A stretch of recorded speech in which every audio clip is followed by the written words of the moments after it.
A graça e paz, bem-vindos a mais um devocional, mais um momento em que a gente para ler a palavra do Senhor e refletir naquilo que Ele tem para as nossas vidas. Vamos começar esse momento com uma oração? Senhor, obrigado por mais essa oportunidade de ler a Tua palavra, que o Seu Espírito Santo nos guie, nos ensine, nos instrua e nos edifique. É isso que eu te peço e te agradeço em nome de Jesus. Amém. E vamos para o texto de hoje. Nós continuamos lá em Esdras, capítulo 8, verso 21, até o capítulo 9, verso 15. E Esdras, ele recebeu a permissão do rei Artaxerxes para voltar para Jerusalém também, para continuar a construção, a restauração das atividades no templo. E assim ele reuniu diversas pessoas, vários levitas, para voltar para Jerusalém. Nós continuamos a partir daí. Ali, junto ao canal de Ahava, ordenei que todos nós jejuássemos e nos humilhássemos diante de nosso Deus. Oramos para que Ele nos proporcionasse uma viagem segura e nos protegesse, como também a nossos filhos e a nossos bens, pois tive vergonha de pedir ao rei soldados e cavaleiros para nos acompanhar e nos proteger de inimigos ao longo do caminho. Naquele momento, você sair de um lugar até outro não era como nós hoje, que apesar de ter todos os perigos modernos, mas existiam pessoas que ficavam à espreita para conseguir roubar, talvez caravanas, talvez atacar essas pessoas que estivessem indo com riquezas. Lembrando que eles estavam indo com muitos materiais que o rei forneceu para eles. Ir sem soldados, sem cavaleiros, era um perigo. Afinal, tínhamos dito ao rei: a bondosa mão de nosso Deus está sobre todos que o adoram, mas seu poder e sua ira estão contra todos que o abandonam. E Esdras, então, ele ficou preocupado de pedir proteção quando ele tinha dito que confiava no Senhor. Assim, jejuamos e pedimos com fervor que nosso Deus cuidasse de nós, e ele atendeu a nossa oração. Nomeei 12 chefes dos sacerdotes, Serebias, Assabias e outros 10 sacerdotes, para ficarem encarregados do transporte da prata, do ouro e dos outros objetos que o rei, seu conselho, seus oficiais e todo o povo de Israel haviam doado para o templo de Deus. Pesei o tesouro ao entregá-lo e seu total era 22.750 quilos de prata, 3.500 quilos de utensílios de prata, 3.500 quilos de ouro, era muito ouro, era um valor muito grande que estava sendo transportado por esse pessoal. 20 tigelas de ouro, cada uma pesando 8,6 quilos. 2 utensílios finos de bronze polido, tão valiosos como o ouro. Eu disse aos sacerdotes: vocês e esses tesouros foram consagrados ao Senhor. A prata e o ouro são ofertas voluntárias ao Senhor, o Deus de nossos antepassados. Guardem bem esses tesouros até que os apresentem aos líderes dos sacerdotes, aos levitas e aos chefes de família de Israel, que os pesarão nos depósitos do templo do Senhor, em Jerusalém. Os sacerdotes e os levitas aceitaram a responsabilidade de transportar esses tesouros de prata e de ouro até o templo de nosso Deus, em Jerusalém. Levantamos acampamento junto ao canal de Ahava, no dia 19 de abril, e partimos para Jerusalém. E a mão de nosso Deus nos protegeu e nos guardou de inimigos e bandidos ao longo do caminho. Assim, chegamos em segurança a Jerusalém, onde descansamos por 3 dias. No 4º dia, depois de nossa chegada, a prata, o ouro e os utensílios valiosos foram pesados no templo de nosso Deus e entregues a Meremote, filho do sacerdote Urias. Estavam com ele Eleazar, filho de Finéias, e os levitas Josabade, filho de Jesua, e Noadias, filho de Binui. Pesaram e contaram tudo, e o peso total foi registrado oficialmente. Os exilados que haviam regressado do cativeiro ofereceram holocaustos ao Deus de Israel. Apresentaram 12 touros por todo o povo de Israel, 96 carneiros e 77 cordeiros. Também apresentaram 12 bodes como oferta pelo pecado. Tudo isso foi oferecido como holocausto ao Senhor. Os decretos do rei foram entregues aos oficiais que ocupavam os cargos mais elevados e aos governadores da província a oeste do rio Eufrates, que passaram a apoiar o povo e o templo de Deus. Depois que essas coisas foram feitas, os líderes judeus vieram e me disseram: muitos israelitas e até mesmo alguns sacerdotes e levitas não se mantiveram separados dos outros povos que habitam nessa terra.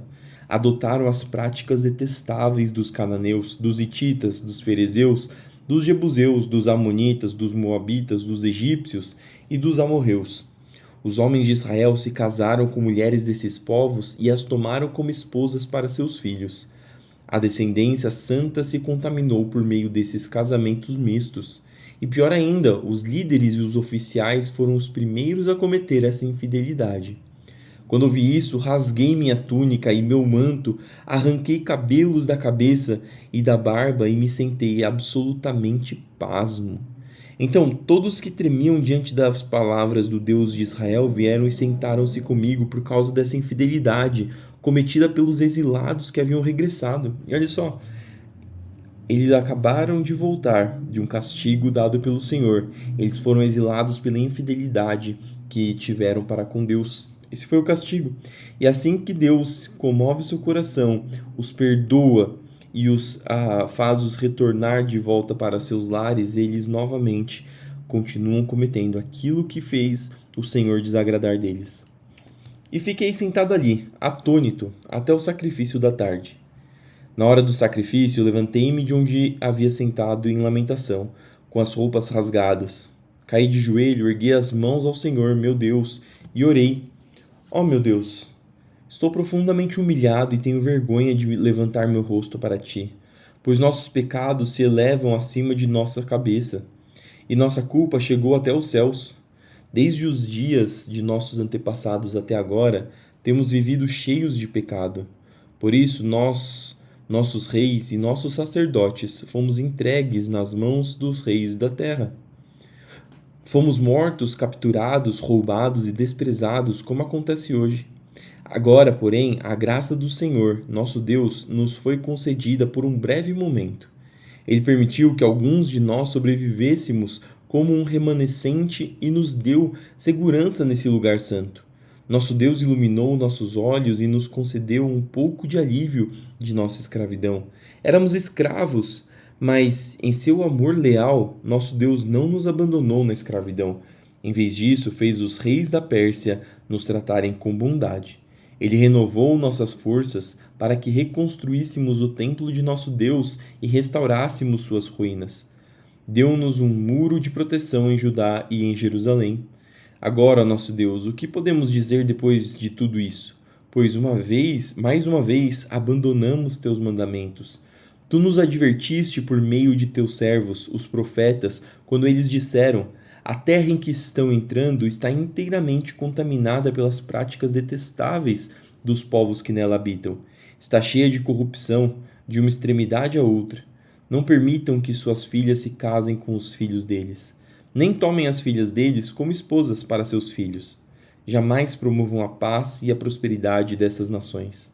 Se seguirem essas instruções, serão fortes, desfrutarão das coisas boas que a terra produz e deixarão essa prosperidade como herança para seus filhos para sempre. Tudo que nos aconteceu é castigo de nossa maldade e de nossa grande culpa. Ainda assim, recebemos um castigo muito menor do que merecíamos, pois tu, nosso Deus, permitiste que alguns de nós sobrevivêssemos como um remanescente. E, no entanto, quebramos teus mandamentos outra vez e nos casamos com pessoas que praticam essas coisas detestáveis. Acaso tua ira não será suficiente para nos destruir, a ponto de não sobreviver nem mesmo neste pequeno remanescente? Ó Senhor, Deus de Israel, tu és justo.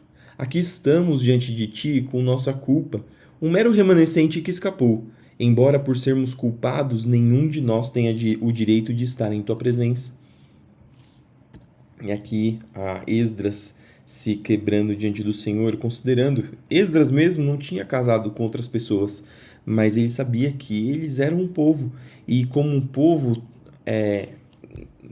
naquele momento, importava que todos eles estivessem unidos como um povo perante o Senhor. 1 Coríntios 5, 1, 13. Comenta-se por toda parte que há imoralidade sexual em seu meio, imoralidade que nem mesmo os pagãos praticam.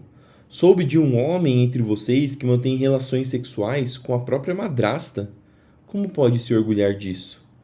deveriam lamentar-se e excluir de sua comunhão o homem que cometeu tamanha ofensa.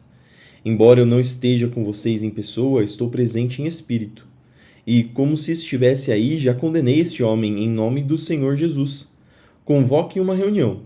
Estarei com vocês em meu espírito, e o poder de nosso Senhor Jesus também estará presente. Entreguem este homem a Satanás, para que o corpo seja punido e o espírito seja salvo no dia do Senhor. Não é nada bom se orgulharem disso. Não percebem que este pecado é como um pouco de fermento que leveda toda a massa? Isso no sentido de que um pecado que não é cometido por todos, mas que começa como ele vai se espalhando e vai trazendo coisas ruins para toda a igreja.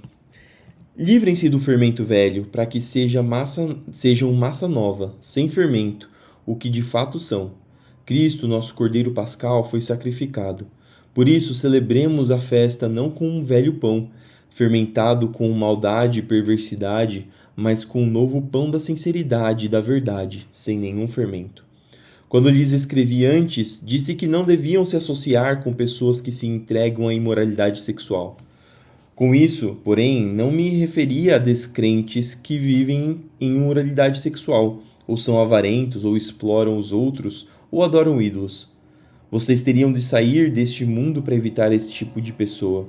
Ou seja, o que Paulo está dizendo aqui, na verdade ele continua aqui no verso 11. O que eu queria dizer era que vocês não devem se associar a alguém que afirma ser irmão, mas vive em imoralidade sexual, ou é avarento, ou adora ídolos, ou insulta as pessoas, ou é bêbado, ou explora os outros.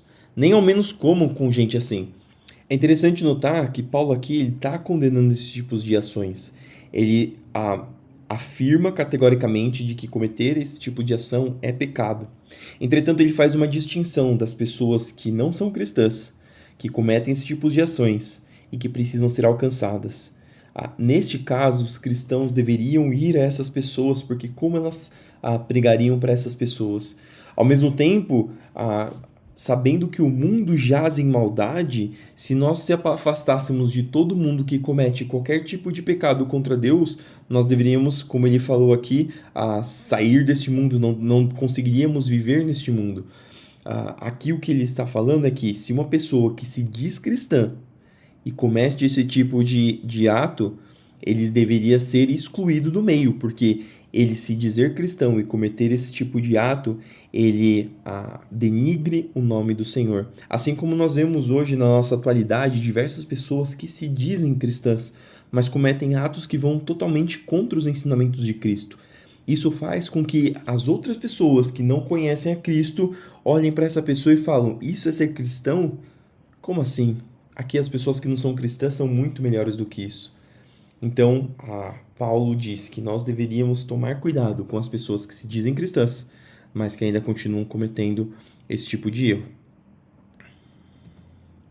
Não cabe a mim julgar os de fora, mas certamente cabe a vocês julgar os que estão dentro. Deus julgará os de fora, portanto, eliminem o mal do meio de vocês. Salmos 31, do 1 até o 8, ao regente do coral, Salmo de Davi. Em ti, Senhor, me refugio. Não permitas que eu seja envergonhado. Salva-me por causa da tua justiça. Inclina o teu ouvido para me escutar e livra-me depressa. Que tu sejas para mim rocha de proteção, fortaleza onde estarei seguro. És minha rocha e minha fortaleza. Por causa do teu nome, guia-me e conduze-me. Tira-me da armadilha que me prepararam, pois só em ti encontro proteção. Em tuas mãos entrego o meu espírito. Resgata-me, Senhor, pois és Deus fiel. Detesto os que adoram ídolos inúteis, eu, porém, confio no Senhor. Exultarei e me alegrarei em teu amor, pois viste minha aflição e te importas com minha angústia.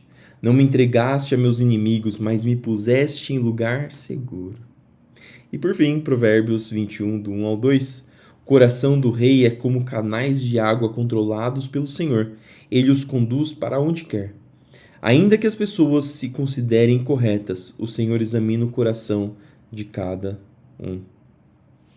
E essas foram as palavras que nós tínhamos para hoje. Espero que elas entrem no seu coração, que criem morada, que você possa utilizar esse conhecimento para aplicar na sua vida, para aplicar no seu dia a dia, para que as pessoas possam ver Cristo através desses ensinamentos.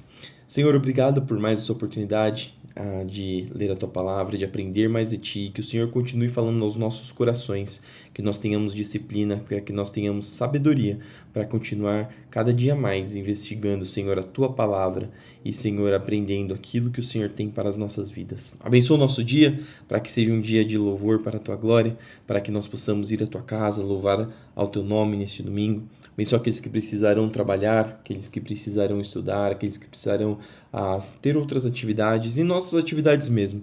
Senhor, abençoa para aqueles que estão doentes, para que possam, Senhor, ser restaurados, recuperados, para que eles possam, Senhor, receber a tua cura, a forte mão trazendo, Senhor, restauração, seja na carne, seja no espírito, seja na mente. Senhor, nos dê o pão nosso de cada dia, para que cada dia nós possamos receber o seu sustento, para que nós possamos ter, Senhor, cada dia mais a tua provisão. Senhor, abençoa para que nós possamos lutar contra os nossos pecados, para que cada dia nós possamos estar mais perto de ti. É isso que eu te peço e te agradeço em nome de Jesus. Amém. Que Deus te abençoe, que tudo que você fizer no seu dia prospere. Não esqueça de fazer tudo para a glória do Senhor. Fique com Deus e até amanhã para mais um devocional.